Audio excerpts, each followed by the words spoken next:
1921 оноос бүгд найрамдах Монгол ард улсад орчин цагийн ангаах ухаан цуурилсан эрүүл мэндийн алба үүсэж хөгжсөн гэж үзвэл хүн ардынхаа эрүүл мэндийн манаанд тасралтгүй зогссон түүхийн хуудас 100 та эргэсэн байх юм.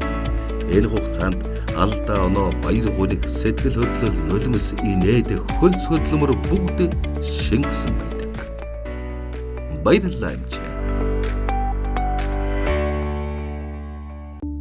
МЧБ эмчийн ёс зүй төрийн хуулийг чандлан сахиж эрдэнэ түүний амнаас эрүүл мэндийн төлөө эрдэм чадал энэрх сэтгэлээ харамгүй зориулхаа тангарглая.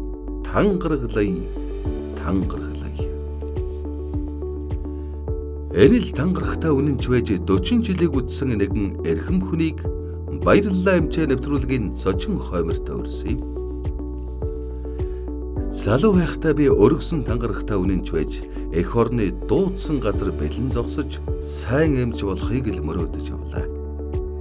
Харин 40 жил ажилласан эмч хүний хувьд бол бодол мөрөөдөл өөр болдог юм байна. Одоо бол иргэдээ эрүүл байлгахын тулд төр засаг юу хийж болох вэ гэж боддог болсон тоо. Ийхүү ярих энэ хүнийг Баттөмөр гэдэг. Хүмүүсийн хэлдгээр алдан гартай мэс заслын эмч. Тэгээ 80 оноос хойш ч одоо 94 он гэдэг чинь 94 оноос 2007 20 гаруй жил ажилласан юм байна улсын эмнэлэгт.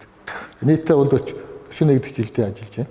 Тэгээ 2007 он хүртэл бол улс цэргийн эмнэлэг, иргэний эмнэлэгээр ягаад 2007 оноос хувийн секторт шилжиж ажиллаж эхэлснээс хойш одоо 14 дэх жилдээ ажиллаж байна. За энэ хувийн манай сайн хөрш мэслийн эмнэлэг маань бол одоо амбулаторийн эмнэлэг л дээ.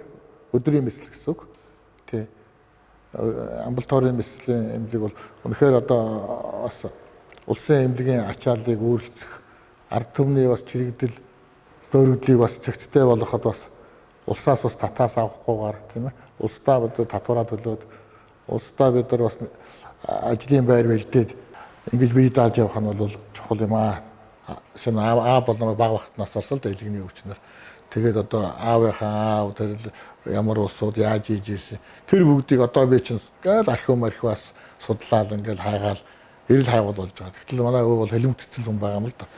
Яг 33 оны 29 оны 30 оны тоолгодоор нэр нь байж идэг. А 40 эдийн тоолгодоор бол байдаг. Огт байхгүй тасарсан. Тэгэхээр 30 эд оны хэлэмтүүлэлт орцсон. Ягаад гэвэл бас лам тайж майж бас язгууртан гэдэг юм уу тийм. Бас хөрөнгө чинээтэй хүн байсан учраас тухайн нөгөө социализмын үед бол хамгийн минь хураагаал феодал гээл тэгэл ерөөсө тэнд наашин шийдэхгүйгээр газар дээр аймагт ч гэсэн одоо тийм юу эрг жалга байдаг шүү дээ буудцсан. Лам нарыг буудсан гинлээ гэж. Тэгээд тэрийг судлаад ингээ архиваас хөөхдөг зэрэг айдсаасаа болоод ээжээрээ авг болцсон. Аав бол тийм ээ. Тэгээд аавынхаа үгийг дутуу. Чин очор бат гэж хүн байсан байгаа юм л да. Аав бол гэтэл батын гэдэгцэн доороо. Гэт одоо яатсан байна. Тэгээд тэрийг чинь би ингээ судалж архив ухаж байж мэдчихэж байгаа байхгүй. Тэгэхээр тийм юм бол залуу байхад асууж мэдэхгүй. Залуу үедээ бол тэрийг өөр одоо өргөн тойроо хагдаж байгаа л харахаас биш тэр цаашаа гүнзгий судалж санаа ямар учиртай ингэж асуу судлахгүй өнгөрдөг ийм үе байд юм байна. Цаг хугацаа хүнд ухаарл өгөөд буцдаг жамтай. Салгиж явсан залуу нас буцахад цагаан үснийхээ тоогоор ухаарл үлдээдэг хорвоо. Олон жилийн өмнө мэт санагдавч огтд санаанаас гардгүй хүмүүс гэж байдаг. Тийм л хүмүүс амьдралд хамт алхаж алхам тутамд цуг байдаг. За 40 жилийн өмнө Анагаах ухааны их сургуульд яг энэ байр дөнгөж ашиглалтанд ороод 1974 онд би 1-р курсын оюутан энэ сургуульд шинэхэн оюутан шинэхэн сургууль удаа хангасан сургуульд орж байсан. Одоо 40 жилийн дараа сургууль маань яг хэвээрээ одоо энд бол Анагаахын номын худалдаа байдаг байсан. За энд бол анатомийн тэнхим 1-р давхарт байдаг байсан. Энэ оюутан цагийнхаа энэ үед одоо хурж ирж байгаад бол үнэхээр бас аюултай байна. Тэгээ бидний бол үнэхээр бидний үед одоо анатом зааж байсан доктор нээчин тэгээд одоо мэслийн доктор, долгоор гоош багш, даваа цэрэн доктор. Тэгээ бүхий л одоо хуучин үеийн одоо өндөр туршлага, өндөр мэрэгжилтэй эрдэмтэн докторудаараа хичээлээ заалгаж энд бол анагаахын эрдэмийг бол латин, орос хэл дээр шууд хичээл явдаг байсан тэр үед. Ингээд 6 жил энд бол одоо бужигнж сурч өнгөрлөө. За бидний энэ сургуулийн энэхэн хажууханд бол 1-р эмнэлэг бас ашиглалтанд орсон байсан. Одоо улсын 1-р эмнэлэг. Энд бид нар бас мислийн оюутны эдэмжлэгний дугуйлан, мислийн дугуйлан гэж бас энд суралцаж бас даваа цэрэн багш, долгоор багш маань бол одоо хэрхэн одоо зүсгэлт хийх, оюутал яатахыг зааж исэн. Энэ цаг үедээ одоо яг тодхон санагдаж байна. Тэгээ бид нар үед анагаахын багш нар бол энэ чинь одоо ёс зүйн талаар бол тусдаа хичээл ордог байсан л да. Жишээлбэл одоо дунд нэгтлэн хүн байж болох бах тийм ээ. А дунд эмч байж болохгүй маа. Эмч хүн бол онц сайн сурах хэрэгтэй. Дунд нэгтлэн болоод яг нэг санхүүгийн жоохон алдаа гаргах байлгүй тийм ээ. Мөнгө төлбөрөх. А хүний амнаас гэдэг нь хөгжчихгүй юм аа гэдэг. Ийм номлолыг бол их бага оюутан бахаас 1-р хэсгийг заадаг байсан. Эмчийн ёс зүй гэдэг бол үнэхээр бол сайн одоо үнэхээр практик, дадлага, туршлага бүх юмдаар суурилсан одоо ийм онцлог мэрэгжил юм аа. Тэгээд эмчийн тангараг тэр мэрэгжил шүү дээ тийм ээ. Тэр одоо хариуцлагаараа бол одоо хүний аймнаас эрүүл мэнд гэдэг бол дахин давтагдчих өгнө хөөцшгүй зүйл учраас энэ талаар бол анагаахын сургалт бол хатуу чанга нэгт нямба ийм цаг үед сурж байлаа. Эмч хүн гэдэг хүний биеийг өөрийн мэт хайрлах үүрэг хүлээсэн улс. Хэнэггүй, өөрийгөө тоодгүй хүний өмнөөс ч санаа зовж, хэлж, ярьж, учирлан гуйхан энэ хүнд. Гэсэн чи тэр огтхон ч төвөгшөөлгүй хоногийн 24 цагт хэн нэгний төлөө санаа зовж, хэлж ирдгүү өвчнөд тэмцэхэд бэлэн байсаар 41 жилийг үдэж. Сайн хөрш нэртэй мэс заслын ховын эмнэлэг бол Баттөмөр эмчийн ихийг хийх хүслийн нэгэхэн хэсэг. Өдрөөр хийх боломжтой мэс заслуудыг энэ эмнэлэгт хийж эдгэрч баярлсан хүмүүсийн хөл тасарна гэж үгвэ. Бэлтгэл үе юм да тийм ээ. Сэтгэл заслыг энэ хүн эмчлэрээ сонгож авах уу тийм ээ. Зарим хүн бол өдөр судараас мухар их сусаг ихтэй усуд бол тийм ээ. Өдөр судар асуун ламаас асууна гэдэг. Би ч нийлх хаа яриад байдаг. Тэнд байгаа хаа хоол байгаа гандангийн ламаас асууна гэж өвчдөг ч юм уу тийм тохиолдол байдаг шүү дээ. Тэгэл тэрийн л одоо тэр хүний сүсэг хүчлэлийг дагахаас харгалцахгүй бол лам ямар хамаатай би огтлно гэдэг айдаж болохгүй шүү дээ тийм ээ. Тэгэх юм бол тэр хүн чинь цаанаа бас нэг юутай итгэл үнэмшил муутай болчих шүү дээ эмчилгээ бол тэрнээсээ бол одоо шахны идэвхтэй нөлөөлдөг ч юм уу тийм учраас бол эхэлж заавал тэр үнтэй тохирон сэтгэл зүй судалж байж л мэслийн эмчилгээ явагддаг л та. Хавдар судалж шинжилгээ өгөөд хавдраа мэдсэн. Хавдартай гэсэн шинжилгээ гарч ирээд хариу би Баттөмөр эмчтэр ээж хариугаа үзүүлээд Баттөмөр эмчтэн Кенлтанд ажгаад сарын дараа ирж би хавдраа авах болсон.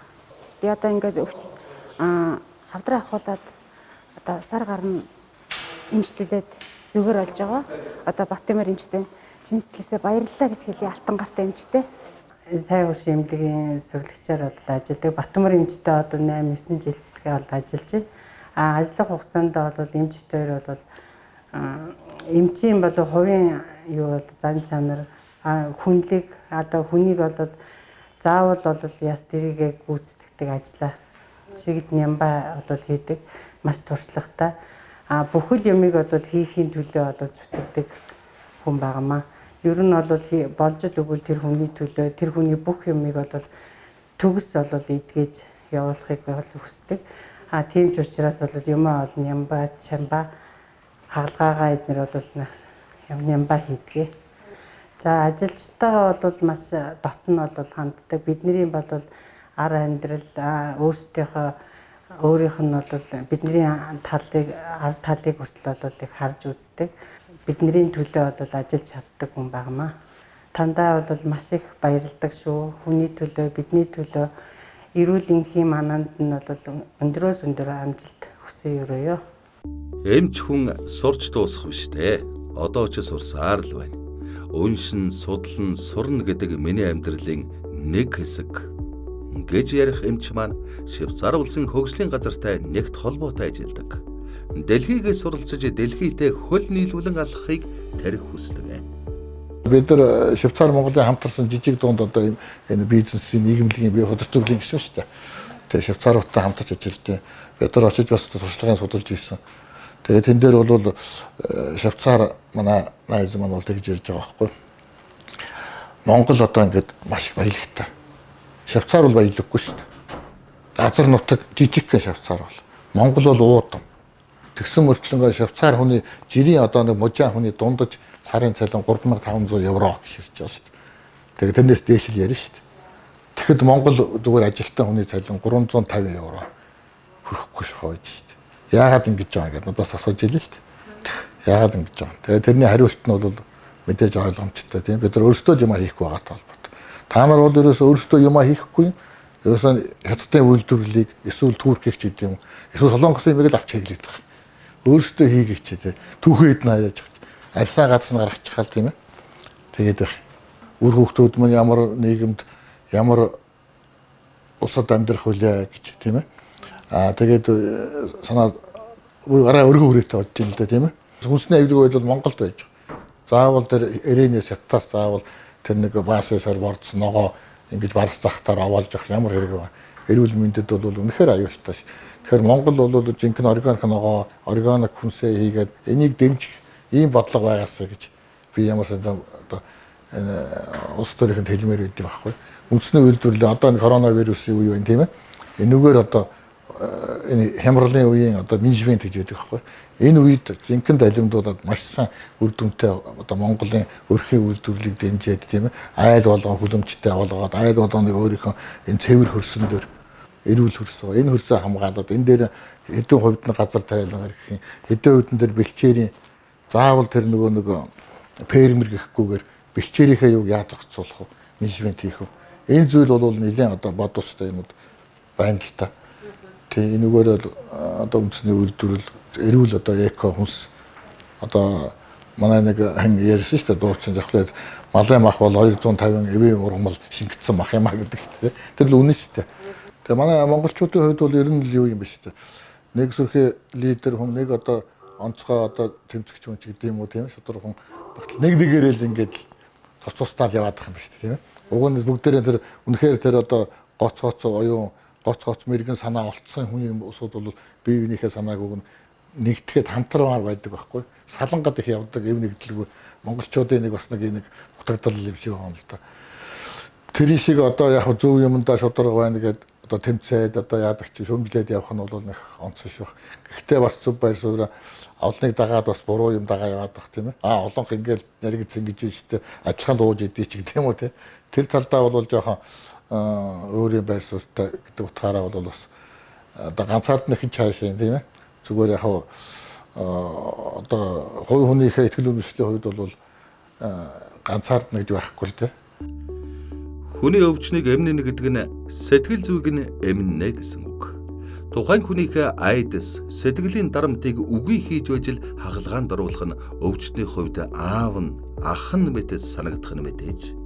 Тэгж чадсан үед л эдгэрэл хурдан явдаг. Одоо надад бол нэг хагалгаанаас ерөөсө мэдслэхлээр л айдаг нэг хүн биэлдэ 10 хэдэн жилийн өмнө төрөв болж хавдартай авсан, цөсний чулуутай авсан хагалгаанд ерөөсө орохгүй. Цэсний чулуу гэхэд бол одоо яалтчгүй мэслийн өвчин шүү дээ чулуу ус гэж. Үгүй ахуулахгүй. Та хайлдаг юм, яадаг уусгадаг юм, эсвэл өвдөгдөг юм л та амж бичих гэдэг тийм ээ. Гэдэг. Тэгээд тэр хүн дээр ахаад одоо ч 10 жилийн дараа даал хүртсэн. Төрөв улчирхааны асуудал гараад шээсмээс хагддаг.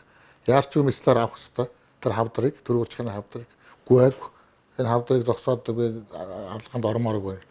Бүр тийм хатуу одоо эсрүүцдэг хүн байдیں۔ Баттамбрэмчийн сэтгэлд үргэлж нутаг нь гэр бүл нь уяатай. Энэ сайхан оронд эзэн нь болж төрсөндөө энэ л биеийнхэн тал болсон эхнэртэйгээ учирсан да. Ирээдүйд мэрэгжлийн өвлөх үр хүүхэд ач зээтэй болсондоо баярлаж талархна. Харин ийм сайхан эмчтэй учирч эдгэрч эрүүл болсондоо хүмүүс бид талархна. Шинэ одоо ийм удам газар төрсөн, хөдөө өссөн, хөдөө гэдэг чинь салхи агаар тийм ээ газар шороондор хөл нүцгэн явж чулуугаар тоогож өснө гэдэг бол бахарх зүйлийг хэлдэг. Шинэ одоо хотын 4 хантай байшин дотор өссөн нэлцэмхаа одоо яг нэг Солонгосын турхан тийм одоо өссөн хөхтэй бол одоо бас л би сэгүүцэн султаач гэдэг юм уу тий. Эхнэр нөхөр бол ч бас л цаанаасаа л одоо бурханы хувь заяа юм л гэж ярьдэн шүү дээ. Тэгээ эхнэр нөхөр бол нэг чинь одоо нэг бие гэж нэг үг байдэн шүү дээ. Эцэг эхээсээ тусдаа гараад эхнэр нөхөр бол нэгэн бие гэдэг. Бие гэдэг нь яг одоо нэг сүнс оюун санаа одоо бүх л амьдрал нэг тоноос хоол идж байгаа учраас бүх юм л нэг учраас нэг бие сэтгэл зүрх тийм ээ. Нэг үе гэдэг утгаараа одоо гэр бүл болно хань ижил болно гэдэг чинь одоо би ганцаараа нэг гэртээ харилгүй нэг газар ганцаараа юм идэж чадахгүй болчдөг байхгүй тийм нэг юм байвал аваад босоох гэртээ очиж аваад идэх гэдэг байдаг нэг үе гэдэг тийм л утгатай л байна. Мэргэжил одоо юу л да англи хэлний багш мэргэжилтэй байна уг нь.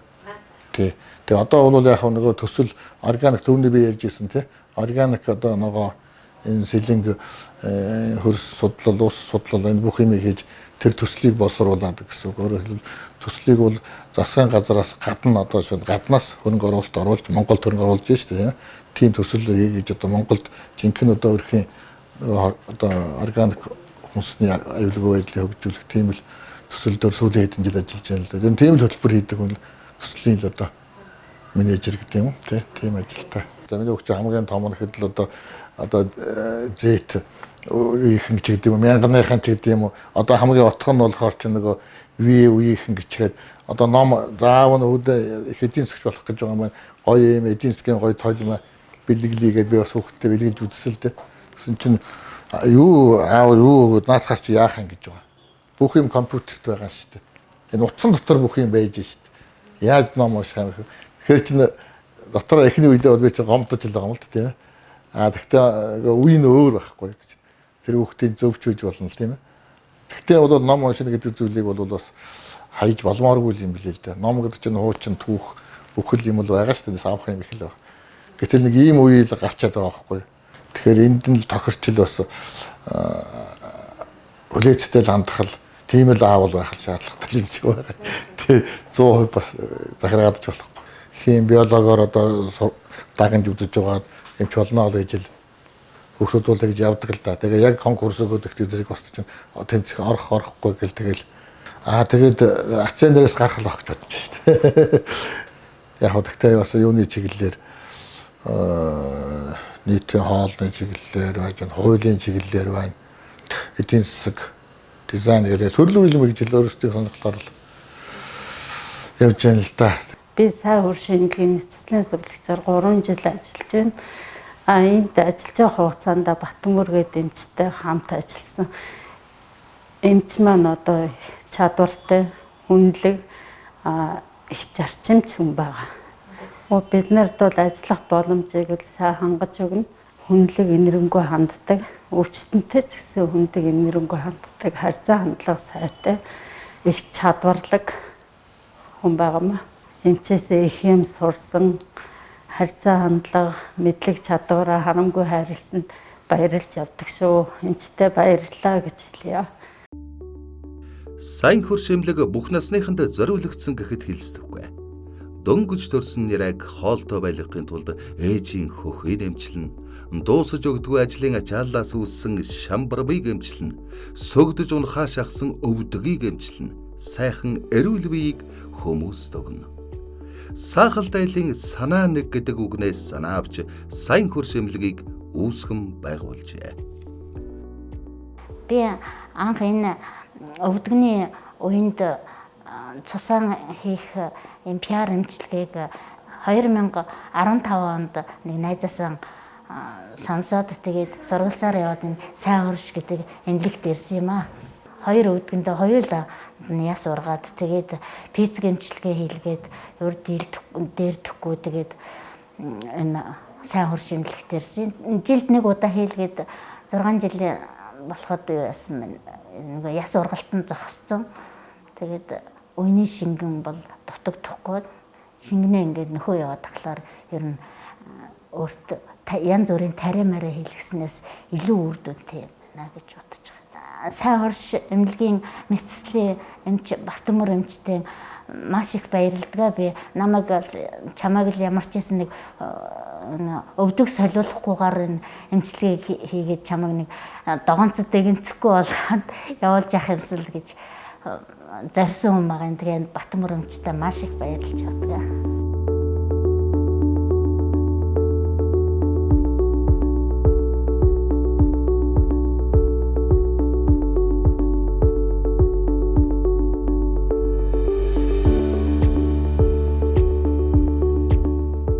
Мэдээж нийслэлийн тэргүүний ч гэдэг юм эрүүл мэндийн тэргүүний засгийн салбарын одоо жуугч гэдэг юм уу.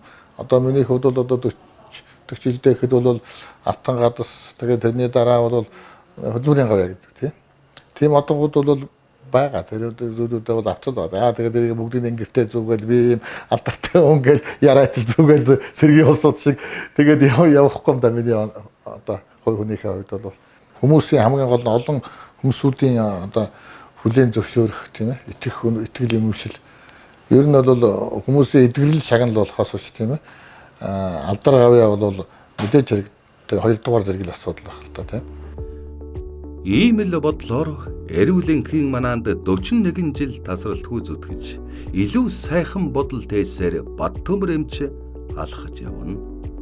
Баярлалаа эмч.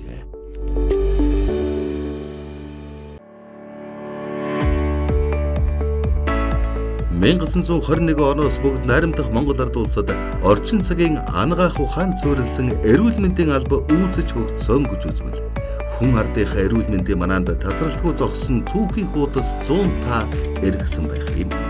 Энэ хугацаанд алдаа оноо баяр гүрийг сэтгэл хөдлөл нулимс инээд хөлс хөдлөмөр бүгд шингэсэн байдаг. Баярлалаа.